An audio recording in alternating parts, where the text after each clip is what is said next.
Kamusta mga Kapinoms TV? Isipin mo ito, habang tinatayo ang mga piramide sa Egypt, habang umuusbong ang sinaunang sibilisasyon sa Mesopotamia, habang wala pang mga bansa, wala pang teknolohiya, at wala pang modernong mundo, may mga punong tahimik nang nakatayo. Hindi sila gumagalaw, hindi sila nagsasalita, ngunit sila ang tunay na saksi sa kasaysayan ng ating planeta. Sa video na ito, pag-uusapan natin ang 10 pinakamatandang puno sa buong mundo. Mga individual na puno na napatunayan sa pamamagitan ng scientificong pagsusuri gaya ng tree ring dating at radiocarbon analysis. Hindi ito mga clonal colony na may iisang root system. Ito ay mga punong may iisang trunk, iisang buhay at libu-libong taong karanasan. Mula sa mga kabundukan ng California hanggang sa disyerto ng Iran, mula sa kagubatan ng Japan hanggang sa rainforest ng Chile. Tutuklasin natin ang mga higanteng nabuhay ng mas matagal kaysa sa karamihan ng mga imperyo sa mundo. Handa na ba kayo? Simulan na natin. Number 10. Jomon Sugi. Sa isla ng Yakushima sa Japan, sa gitna ng makakapal at basang kagubatan na tila nababalot ng hamog sa buong taon, nakatayo ang Jomon-sugi, isang sinaunang Japanese cedar o Cryptomeria japonica. Tinatayang mahigit 2,170 taon ang confirmed age nito batay sa konserbatibong scientificong pagsusuri. Bagamat may ilang pag-aaral na nagmumungkahing maaari itong umabot hanggang 7,000 taon. Ang malaking pagitan ng estimate ay dahil sa pagkabulok ng gitnang bahagi ng trunk, kaya hindi na direktang mabilang ang pinakamatandang tree rings nito. Ang pagtukoy sa edad ng Jomon-sugi ay sinagawa sa pamamagitan ng kombinasyon ng core sampling at comparative growth analysis ng iba pang cedar trees sa rehiyon. Dahil hindi maaaring butasin ng buo ang trunk nito upang mabilang ang lahat ng singsing, ginamit ang statistical modeling upang makuha ang pinakamaingat na estimate. Sa mundo ng dendrochronology, ang 2,000 mahigit na taon ay sapat na upang maituring itong isa sa pinakamatatandang individual trees sa Asia.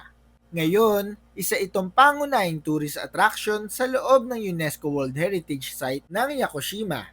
Ngunit hindi ito madaling marating. Kailangan ng 5 hanggang 10 oras na pag-hike upang makita ito. Dahil sa dami na bumibisita, naglagay ang pamahalaan ng wooden platform sa paligid ng puno upang protektahan ang mga ugat. Habang ang maraming imperyo ay bumagsak at naglaho sa loob ng 2 milenyo, ang Jomon-sugi ay patuloy na nakatayo, tahimik ngunit makapangyarihan. Number 9. Olive Tree of Boves. Sa nayon ng Boves, sa isla ng Crete, Greece, matatagpuan ang isa sa pinakamatandang olive tree sa mundo, ang Olive Tree of Boves. Ang punong ito, isang Olea europea, ay tinatayang nasa pagitan ng 2,000 hanggang 3,000 taon ang edad ayon sa mga arborists at pag-aaral mula sa University of Crete. May mga lokal na nagsasabing maaaring 4,000 taon na ito. Ngunit ang mas konserbatibong estimate ang mas tinatanggap ng scientific community. Hindi tulad ng ibang sinaunang puno na huminto na sa pamumunga, ang Olive Tree of Boves ay patuloy pa rin namumunga hanggang ngayon.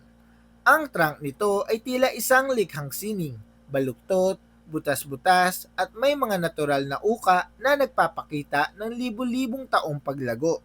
Dahil sa katangian ng olive trees na mag-regenerate mula sa matandang kahoy, nagagawa nitong manatiling buhay kahit ang ibang bahagi ay nasira na ng panahon. Noong 2004 Athens Olympics, ginamit ang mga sanga mula sa punong ito upang gumawa ng korona para sa mga nanalo bilang simbolo ng sinaunang tradisyon ng Greece. Isa itong tanyag na tourist attraction at may maliit na museo sa tabi nito na naglalahad ng kasaysayan ng olive cultivation sa rehiyon. Sa loob ng mahigit 2 milenyo, nasaksihan nito ang pag-usbong at pagbagsak ng mga kaharian, ngunit patuloy pa rin itong nagbibigay buhay. Number 8. Patriarca da Floresta. Sa Basununga State Park sa Sao Paulo, Brazil, matatagpuan ang Patriarca da Floresta, isang napakalaking Jequitiba rosa. o Cariniana legalis na tinatayang mahigit 3,000 taon ang edad. Hindi ito conifer, tulad ng karamihan sa mga pinakamatatandang puno sa mundo, kaya lalo itong espesyal bilang isang tropical hardwood na nabuhay ng ganito katagal. Ang estimate ng edad nito ay batay sa trunk measurement, growth rate studies at comparative forest research. Umaabot sa humigit kumulang 40 hanggang 50 metro ang taas ng punong ito at ang circumference nito ay napakalawak, dahilan upang tawagin itong Patriarch of the Forest. Ang laki at tibay nito ay simbolo ng resilience ng mga natitirang Atlantic forest ng Brazil na unti-unting nababawasan dahil sa deforestation at urban expansion.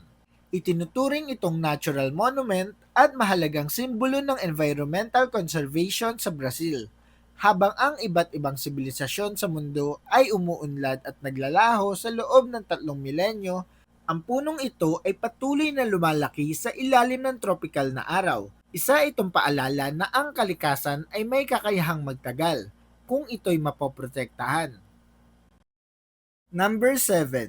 The Senator Tree. Sa Longwood, Florida, USA, dating nakatayo ang The Senator, isang bald cypress o Taxodium distichum na tinatayang humigit kumulang 3,500 taon ang edad bago ito nasunog noong 2012. Isa ito sa pinakamalalaking puno sa silangan ng Mississippi River at isang tanyag na landmark sa loob ng Big Tree Park.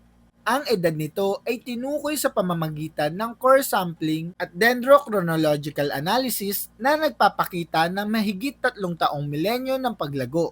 Nakaligtas ito sa matitinding bagyo, pagbabago ng klima, at maging sa American Civil War.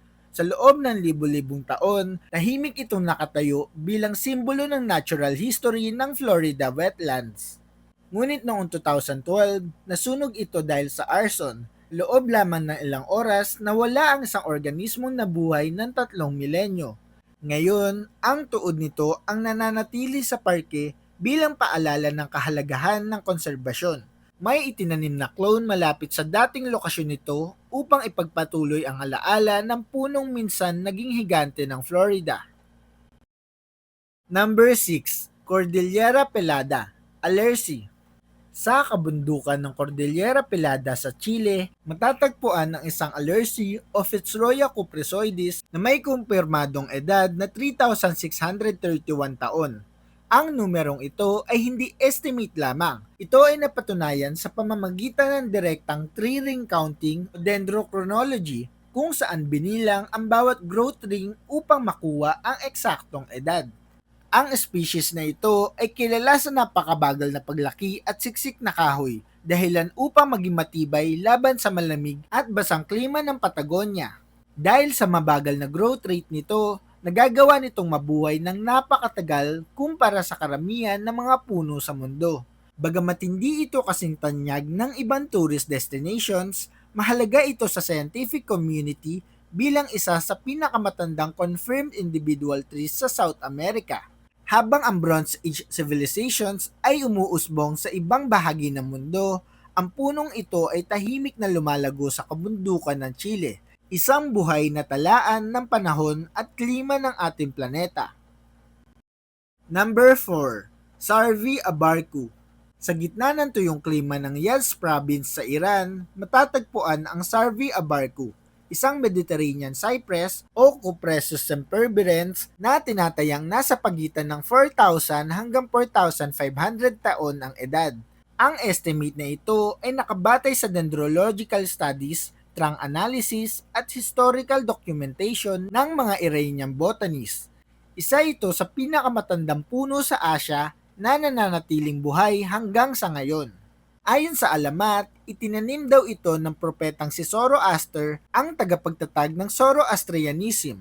Bagamat walang scientificong patunay sa kwentong ito, malinaw na ang punong ito ay napakatanda na noong panahon pa ng sinaunang Persia. Ang taas nito ay umaabot ng humigit kumulang 25 metro at ang circumference nito ay higit sa 11 metro, isang patunay sa mahabang panahon ng paglago sa gitna ng disyerto. Itinuturing itong National Natural Monument ng Iran at isang pangunahing tourist attraction. Protektado ito ng pamahalaan upang maiwasan ang pinsala mula sa mga bisita, habang ang mga sinaunang imperyo tulad ng Babylon at Persia ay umuusbong at naglaho. Ang Sarvi Abarku ay nananatiling nakatayo, isang tahimik na saksi sa kasaysayan ng gitnang silangan. Number 3. Prometheus 3. Sa Wheeler Peak sa Nevada, USA, dating nakatayo ang isang Great Basin bristlecone pine na kilala bilang Prometheus o WPN-114. Tinatayang nasa pagitan ng 4,900 hanggang 5,000 taon ang edad nito batay sa direktang tree-ring counting matapos itong maputol noong 1964. Ang species na Pinus longiva ay kilala sa napakabagal na paglaki at kakayahang mabuhay sa matataas at malamig na bundok. Noong 1964, isang graduate student ang pumutol sa puno para sa pananaliksik ukol sa climate history gamit ang dendrochronology.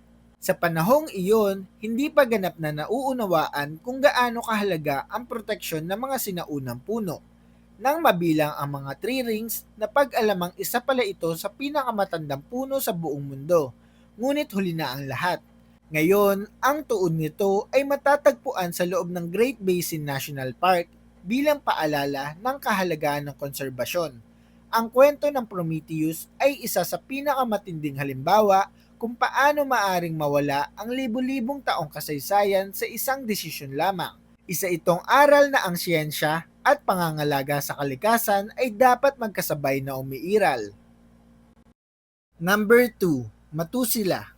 Sa White Mountains ng California, USA, matatagpuan ang Matusila, isang Great Basin bristlecone pine na may kumpirmadong edad na 4,857 taon as of 2026. Ang edad nito ay tinukoy sa pamamagitan ng dendrochronology noong 1957 ng dendrochronologist na si Edmund Schulman. Sa loob ng maraming dekada, ito ang kinilalang pinakamatandang buhay na individual na puno sa mundo. Ang eksaktong lokasyon ng Matusila ay hindi ibinubunyag ng US Forest Service upang maiwasan ang vandalism.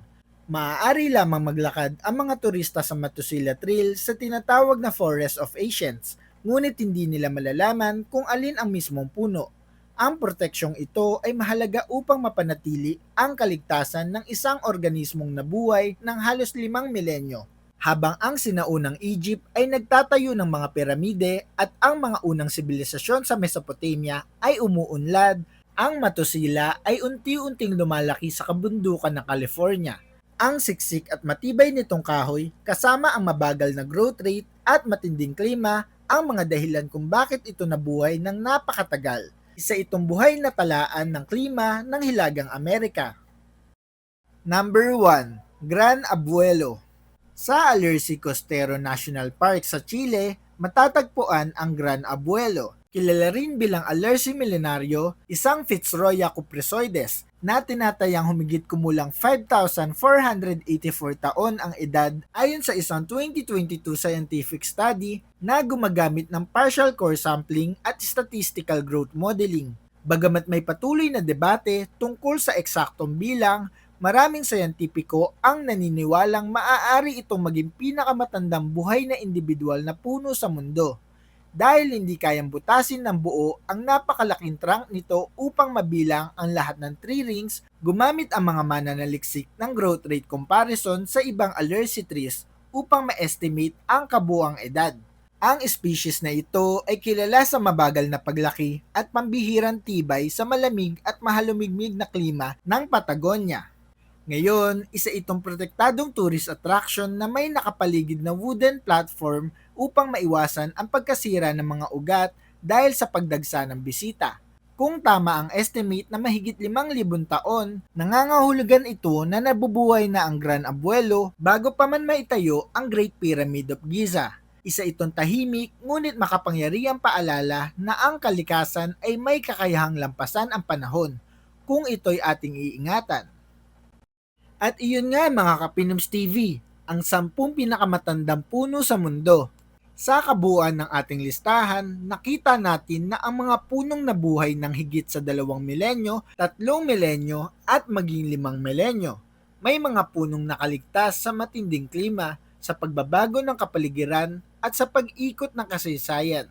Ngunit nakita rin natin na kung gaano sila kaselan, tulad ng Prometheus at the Senator, na nawala dahil sa mga desisyong ginawa ng tao. Ang mga punong ito ay hindi lamang mga tanawin o tourist attraction. Sila ay mga buhay na archive ng klima, siyensya at kasaysayan.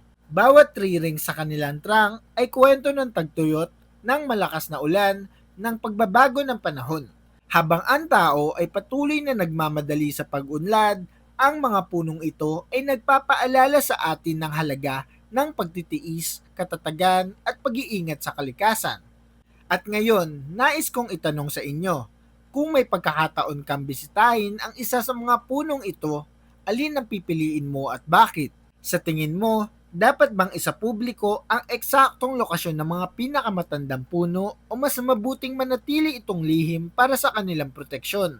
At higit sa lahat, ano ang kaya nating gawin bilang individual upang masiguro na ang mga susunod na henerasyon ay makakakita pa rin ng mga punong ganito katanda? I-comment mo sa baba ang sagot mo para mapag-usapan natin yan.